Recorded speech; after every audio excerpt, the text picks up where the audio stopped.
पवित्र वचन को खोलो, अपने हाथों को उठाओ। अगर बाइबल नहीं है तो अगली बार आप लेके आएंगे। बोलो, जितना वचन आज मैं सुनने जा रहा हूं, मैं फल को लेके आऊंगा, फलों को लाऊंगा, जो सुनूंगा उसे मानूंगा, क्योंकि ये मेरे शुद्ध रहने का आधार, मेरे चंगे रहने का आधार है। अंगीकार करो ऊंची आवाज में। तेरे जैसे अभिषेक कर दे मुझे तेरी नूर से, कि मैं बन सकूं तेरे जैसे अभिषेक कर दे। आमीन। परमेश्वर का आत्मा आपको डिलीवरेंस के लिए तैयार कर रहा है। डिलीवरेंस एक विश्वासी को भी चाहिए, एक पास्टर को भी चाहिए। डिलीवरेंस सिर्फ दुष्ट आत्माओं से नहीं होती, अगले लेवल पर जाने के लिए डिलीवरेंस चाहिए, परमेश्वर का फेवर चाहिए। दाऊद जब एक गोत्र का राजा बना तो अगले गोत्र का 11 गोत्र, अगले पूरे इज़राइल का राजा बनने के लिए उसे डिलीवरेंस चाहिए थी। अपने फैमिली कर्ज से आपको फ्री होने के लिए डिलीवरेंस चाहिए। डिलीवरेंस सिर्फ दुष्ट आत्माओं से नहीं होती, डिलीवरेंस हर वो चीज जिससे आपको चाहिए वो डिलीवरेंस होती है, वो आज होगी आपकी। ये 7 हफ्तों में मैं आपको उस वचन की ओर लेके जाऊंगा जो आपको आपकी लाइफ की डिलीवरेंस लेने में मदद करेगा। जब ये सेवकाई स्टार्ट हुई तो बहुत सारे पास्टर्स से जब आज मैं मिलता हूं तो उनके बारे में, उनके दिमाग में ये विचार होता था, क्योंकि कोई भी बड़ी चर्च, ऐसा बड़ा चर्च, बहुत इक्का दुक्का चर्च थे जो बड़े थे, उनको लगता था कि जब मेरी चर्च 400 लोगों तक पहुंच जाएगी ये टूट जाएगी। सब पास्टर्स में मशहूर था ऐसा कि जब मेरी चर्च अगर 100-150 रहेगी तो ठीक रहेगी, लेकिन अगर ये 400 लोगों तक पहुंच जाएगी तो टूट जाएगी। लेकिन जब खामरा चर्च की शुरुआत हुई, ये पहली टेंट चर्च थी, ऐसा किसी ने देखा नहीं था, और बढ़ते बढ़ते बढ़ते जब ये हजारों में पहुंची। मैं आपको ये बात इसलिए बता रहा हूं कि परमेश्वर आपकी डिलीवरेंस करने के लिए तैयार है। आप क्रिश्चियन हैं तो भी, आप पास्टर हैं तो भी, आप नॉन बिलीवर हैं तो भी, हर वो चीज जो आपको बांधती आई है, लास्ट डे यीशु मसीह के नाम में उसका आज। हालेलुया। परमेश्वर ने कहा, अगर तू मेरे वचन की इज्जत करेगा मैं तुझे आजाद करूंगा। उसने जो मुझसे प्यार किया इसलिए मैं उसको छुड़ाऊंगा, यानी डिलीवर करूंगा। उसने जो मुझसे स्नेह किया, यहोवा ने कहा, मैं उसको छुड़ाऊंगा, मैं उसको ऊंचे स्थान पर रखूंगा, क्योंकि उसने मेरे नाम को जान लिया है। परमेश्वर से प्रेम करना, उसका आदर करना। रूत का वचन आप सुन चुके हैं। संडे अगर आपने नहीं सुना, संडे मॉर्निंग का और इवनिंग का आप इंटरनेट पे जाके सुनेंगे, ताकि डिलीवरेंस का कोई भी वचन आप मिस नहीं करेंगे, क्योंकि ये आपकी लाइफ का मसला है, मामला है। आपके परिवार की डिलीवरेंस आपकी आत्मिक जिंदगी के साथ जुड़ी हुई। परमेश्वर ने यहोशू से कहा, यहोशू तुम मेरे साथ चलना, व्यवस्था की पुस्तक से एक भी बात इधर उधर नहीं करना, क्योंकि जो ये लोग कनान में जाएंगे वो तेरी ही विश्वास योग्यता जो तुम मेरे साथ रखेगा उसके अनुसार जाएंगे। यानी इनकी सफलता भी तेरी लीडिंग पर निर्भर करती है, और तेरी अगुवाई मेरे साथ वफादारी के ऊपर निर्भर करती है। आपके परिवार के डिलीवरेंस भी आप पे निर्भर करती है कई बार, यहां तक कि आपके नगर की, आपके शहर के डिलीवरेंस भी आपके साथ जो परमेश्वर का संबंध है उस चीज पे निर्भर करती है। जो संडे मैंने वचन दिया आप उसको सुनेंगे कि किस तरह से आपको एक मन बनाना है कि परमेश्वर तू मेरी जिंदगी में कुछ भी ना कर, लेकिन मेरी जिंदगी से मैं तू और तू कभी भी अलग नहीं होंगे। उस वचन को आप जाके सुने और आपको मालूम होगा। आज आपको ये बात ध्यान रखनी है, डिलीवरेंस एक बड़ा मसला है, ये छोटा मसला नहीं। डिलीवरेंस लोगों से, अनफ्रूटफुल लोगों से जो आपके लाइफ में हैं, आपकी मिनिस्ट्री में बैठे हैं, आपके रिश्तेदारी में बैठे हैं, आपको खींचने वाले, आप पर भार, लेकिन आपको उनको उठाना पड़ता है। आपको डिलीवरेंस चाहिए और खुदा आज आपको देगा। मुझे उसने दी है अनफ्रूटफुल लोगों से, और ये ऐसी चीज है जिन्हें आप खुद नहीं कर सकते, आप खुद उन्हें छोड़ नहीं सकते, लेकिन जब आप पर परमेश्वर का फेवर होता है वो धक्के से आपको लेके जाता है। उस समय आपको दुख लगता है, कई बार आपको स्ट्रेस फील होता है, लेकिन जब आप अपने आप को 6 महीने बाद, 3 महीने बाद देखते हैं, आप कहीं अधिक ग्रोथ में, कहीं अधिक ब्लेसिंग में। उस डिलीवरेंस की मैं बात कर रहा हूं जो मैंने लोगों को मसीह में रहते हुए 20 साल उसी बंधन में देखा है। क्योंकि परमेश्वर इमोशनल नहीं, अगर जिस लेवल की डिलीवरेंस वो आपको देना चाहता है, उस लेवल की समझ और उस लेवल का प्रार्थना, उस लेवल की वो स्पिरिचुअल नॉलेज भी आपकी जिंदगी में होनी चाहिए। यीशु मसीह के बाद जो चुना गया सेवक था अगुवा होने के लिए चेलों का, वो कौन था? यहूदा इस्करियोती। पर बना कौन? पतरस। था कौन? क्योंकि उसका वचन था याकूब की पुस्तक 48, याकूब के उस निर्गमन के 48 में, जब याकूब ने कहा था कि यहूदा वो अगुवाई करेगा। पतरस की जो नॉलेज थी, जो स्पिरिचुअल लेवल था, उसने इतना मेंटेन कर लिया था। जब परमेश्वर ने पूछा कि तू मुझे क्या समझता है, उसने कहा तू जीवते परमेश्वर का बेटा मसीह है। बाकी चेले जो लोगों की बात भी सुनते थे कि लोग क्या कहते हैं, वो कहते थे कुछ तुझे ये कहते हैं, कुछ तुझे वो कहते हैं, कुछ तुझे ये कहते हैं। उसने कहा नहीं, तुम क्या समझते हो? पतरस कहता तू जीवते परमेश्वर का बेटा मसीह है। परमेश्वर ने कहा इस बात के कारण मैं कलीसिया किस पे बनाऊंगा? तुझ पे। अधोलोक के फाटक तुझ पे प्रबल नहीं होंगे। आमीन। इसका मतलब क्या? इसका मतलब पतरस की स्पिरिचुअल जो नॉलेज थी, जो लेवल था, इस टाइप का चला गया था कि उसने परमेश्वर से वो बातों को, वो डिलीवरेंस को ले लिया। कई बार आप वो डिलीवरेंस चाहते हैं लेकिन आपका वो लेवल नहीं। इसलिए परमेश्वर दाऊद को कितने साल उसने जंगल में रखा कि जब इसकी परीक्षा हो तो ये पास हो सके। यहूदा गोत्र का राजा बनाने के बाद भी 7.5 साल वो उसी का राजा रहा, इजराइल का राजा नहीं बन पाया, क्योंकि उस डिलीवरेंस के लिए उसे एक नए नॉलेज की, नई रेवलेशन की जरूरत थी। आमीन। वो डिलीवरेंस जो आपके फाइनेंस की है, आपकी फैमिली की है, आपके बच्चों की है, वो जो आपको एक नेक्स्ट लेवल पे ले जाती है, जिसके लिए आप सोचते हैं कि मैं वहां हूं, काश मैं वहां जाऊं, मेरी फैमिली में भी ऐसा हो, मेरे घर पे भी ऐसा हो, मेरा फाइनेंस का लेवल भी ऐसा हो। वही डिलीवरेंस के लिए मैं आपको इन 7 हफ्तों में तैयार करूंगा। आमीन। यूहन्ना 20 उसकी 24 से 28 आयत तक मैं पढ़ूंगा। परंतु 12 में से एक अर्थात थोमा, जो दिदुमुस कहलाता है, जब यीशु आया तो उनके साथ ना था।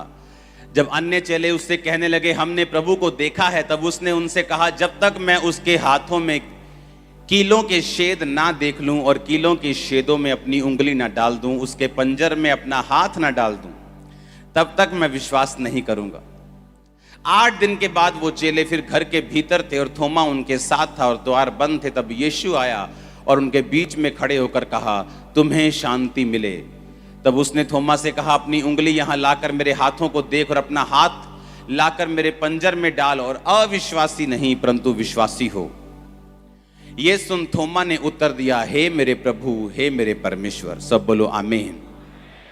यीशु ने कहा तूने मुझे देखा इसलिए विश्वास किया, धन्य वो हैं जिन्होंने बिना देखे विश्वास किया। अगली आयत पढ़ेंगे लूका 22 उसकी 54 से 61 आयत को। ये लूका का यूहन्ना पढ़ेंगे 24 से 29 और लूका 54 से 61 आप नोट करेंगे। लूका 22 से 24 से 61 आयत। ये उस टाइम का जिक्र है जब पतरस को परमेश्वर ने कहा था कि आज रात 3 बार तू मेरा क्या कर देगा? इनकार कर देगा। और बड़ी हैरानी की बात है, पतरस ने जब पहली बार इनकार किया, दूसरी बार इनकार किया और जब तीसरी बार इनकार किया, 59 आयत अपनी स्क्रीन पे अगर है आपके पास तो सही निकालना। हाँ, फिर थोड़ी देर के बाद किसी ने पतरस को देखकर कहा, तू भी उन्हीं चेलों में से है। पतरस ने कहा, हे मनुष्य, मैं नहीं हूं। कोई घंटे भर बाद एक और मनुष्य दृढ़ता से कहने लगा, निश्चय ये उनके साथ था, क्योंकि ये गलीली है। पतरस ने कहा, हे मनुष्य, मैं नहीं जानता तू क्या कहता है। वह कह ही रहा था, तुरंत मुर्गे ने बांग दी। तब प्रभु ने घूम के पतरस की ओर देखा और पतरस को प्रभु की वह बात याद आई जो उसने कही थी, आज मुर्गे के बांग देने से पहले तू 3 बार मेरा इनकार करेगा। परमेश्वर यहां है मान लो, और घेरा हुआ लोगों ने, महायाजक के सामने शोर मच रहा है, मार दो यीशु को, मार दो, इसने ऐसा किया, इसने ये परमेश्वर की तौहीन करता है, ये करता है। और सब हजारों लोग इस यीशु मसीह को पकड़े हुए हैं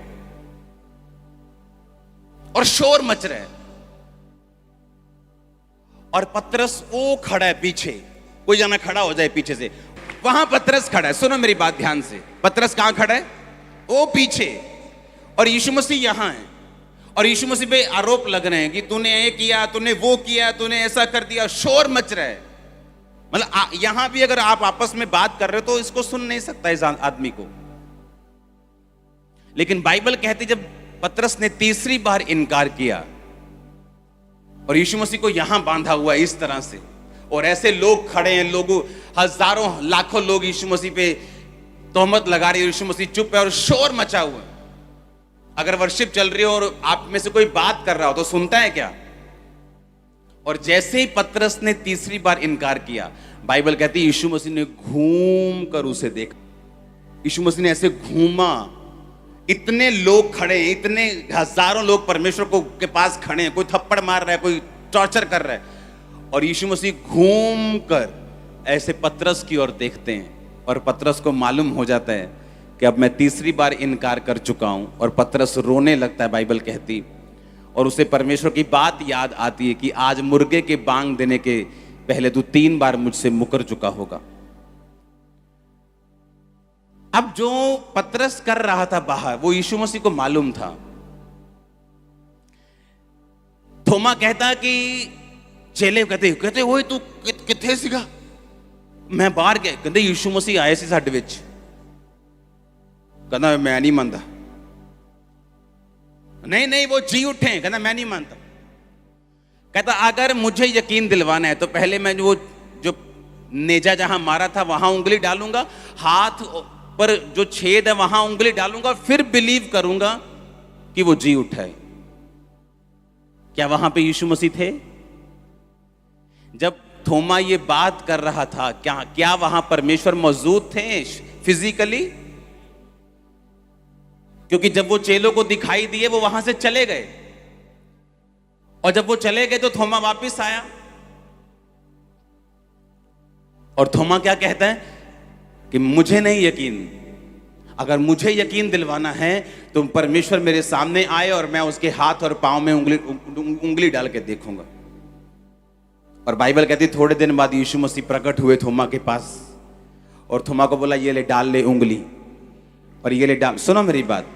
और परमेश्वर ने कहा अविश्वासी नहीं पर विश्वासी हो। अब सुनो मेरी बात। मैंने अपनी लाइफ में ये नोटिस किया है, अगर आपको डिलीवरेंस चाहिए, अब ध्यान से सुनना, आपके कॉन्शियस में, आपके दिमाग में, आपके दिल में ये बात हमेशा होनी चाहिए कि परमेश्वर मुझे देख रहा है।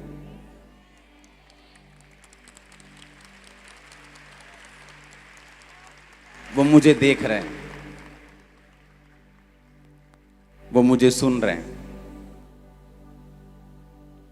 एवरी टाइम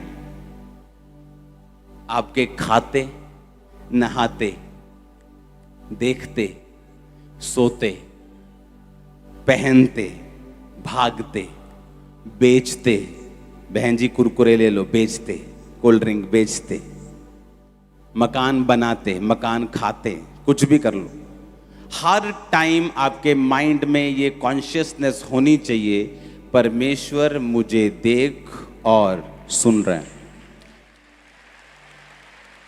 अगर आपने ये नियम बना लिया, अगर आपने एहसास बना लिया, सिस्टम, अगर आपने ये सिस्टम बना लिया, मैं आपको बता रहा हूं, जितने लोगों ने बाइबल में डिलीवरेंस पाई है, बड़ी डिलीवरेंस की मैं बात कर रहा हूं, जैसे जैसे यूसुफ ने पाई जब वो जेल में था। और जेल में भी क्यों गया? उसने गलत काम करने से पोतीफर की पत्नी के साथ मना कर दिया, क्योंकि उसे यही दिमाग में था कि परमेश्वर मुझे देख। वहां कॉम्प्रोमाइज करता तो घर का हेड नौकर पहले से ही था, अब पैसा भी आता, उसकी वाइफ भी थी, आराम से वो अपनी जिंदगी बिता सकता था। लेकिन उसे मालूम था कि जिस स्थान को परमेश्वर ने मेरे लिए मसा किया है, मैं उस स्थान तक नहीं पहुंच सकता अगर मैं इस दुविधा में फंस जाऊंगा तो। आप मेरी बात समझ रहे कि नहीं? अगर उसे बड़ा छुटकारा चाहिए था तो उसे मालूम था कि परमेश्वर मुझे देख रहा है, और जो कुछ परमेश्वर से मैंने लेना है वह मैं उसे नहीं ले पाऊंगा अगर मैं परमेश्वर के वचन के खिलाफ चलूंगा तो। मैंने प्रैक्टिकली अपनी लाइफ में, लोगों की लाइफ में और दूसरे लोगों की लाइफ में और बाइबल के जो कैरेक्टर हैं उनकी जिंदगी में देखा है, उन्हीं लोगों ने डिलीवरेंस पाई है, छुटकारा पाया है, जिन लोगों के दिमाग में यह था कि परमेश्वर मुझे देख रहा है और सुन रहा है। आप चोरी कर रहे हैं, वो आपको देख रहे हैं। आप व्यभिचार कर रहे हैं, वो आपको देख रहे हैं। वो वहां पे मौजूद नहीं था, उसने कहा नहीं नहीं, मैं नहीं मानता यीशु मसीह आए थे। मुझे तो तभी यकीन, मुर्दे जीवित करने के बाद, लंगड़े चलाने के बाद, इतना कुछ देखने के बाद भी वो अविश्वासी था। इमेजिन करो। और यीशु मसीह ने फिर उससे कहा, जब यीशु मसीह प्रकट हुए तो यीशु मसीह ने कहा, ये ले थोमा, मैं आ गया हूं, अब विश्वासी बन, अविश्वासी नहीं। परंतु धन्य वो जिन्होंने बिना देखे विश्वास किया। इसका मतलब जब थोमा ये बात कर रहा था, परमेश्वर वहां मौजूद थे कि नहीं थे? इसका मतलब जब पतरस 3 बार इनकार कर रहा था और उसे लगता था कि परमेश्वर तो बहुत दूर खड़े हैं, वो तो 500 फुट दूर है, इतने शोर में, और इतने शोर में जब उसने तीसरी बार इनकार किया, यीशु मसीह ने स्पेशल घूम के उसे ऐसे देखा पीछे, और उसे मालूम था कि वो सुन रहे हैं। उसे घूम कर स्पेशल देखा परमेश्वर ने। जहां चिल्लाहट सुनाई नहीं दे पा रही, जैसे मुर्गे ने कहीं बाहर बांग दी, तो यीशु मसीह ने घूम के पतरस की ओर देखा। जब हम अपने घर में हैं, अपने काम में हैं, अपने बिजनेस में हैं, जब हमें लगता है कि शारीरिक रूप में परमेश्वर वहां मौजूद नहीं, और ना वो महसूस किया जाने वाला है, क्योंकि परमेश्वर की हुजूरी कभी भी महसूस नहीं होती। पावर महसूस होती है, हुजूरी नहीं। जो आप चर्च में महसूस करते हैं वो पावर है परमेश्वर की। हुजूरी महसूस नहीं होती, हुजूरी आपके अंदर है। आप सुबह अपनी टांगों और पैरों को महसूस नहीं करते, हाथों को, कि पहले मैं महसूस करूं, फिर मैं उठूंगा और अपने टांग में बेड के नीचे लगाऊंगा। आपको मालूम है ये आपके साथ हैं, परमेश्वर आपके साथ है। वैसे ही महसूस करने की जरूरत नहीं। आमीन। आपको ये इज्जत करनी है कि परमेश्वर मुझे